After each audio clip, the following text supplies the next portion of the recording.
Strategic planning is important for any kind of group, but especially for a nonprofit that is mission driven, because it helps set a vision for about 3 to 5 years. Lots of stakeholders contribute to a successful strategic plan. So when a lot of people come together and can all agree that certain things are important, it's much easier to meet the goals that you set out to accomplish.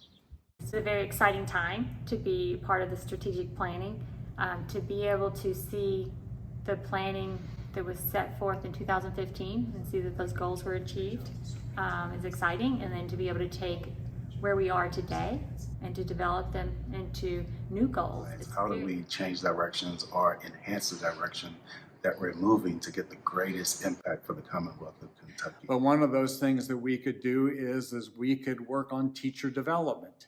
We could run short courses. We could run field trips for teachers that would expose them to this area. We could do the same thing for students. That we are making this big shift in how we work the junior academy, and that instead of it being this standalone thing, it's now part of the Kentucky Academy of Science. So we're bringing those students and people in together to have this more cohesive meeting. And we want it to make sense. We want it to have a purpose, not something that we do just because. So this helps us figure out the why we're doing stuff instead of just because we're doing it. And I'm really excited about the K through 12 development and some of the programs and the operational goals to enforce those programs, because I think that's our pipeline to develop undergraduate research at the university levels.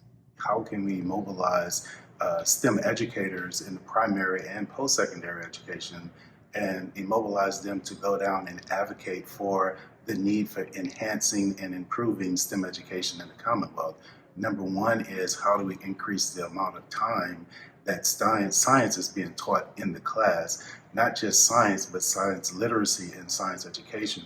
The state of Kentucky itself is actually a resource. By a resource, I mean for scientists. We have unique biology. We have unique physiology. We have unique geology. We have learned in the past couple of years how much people recognize the value of science in society.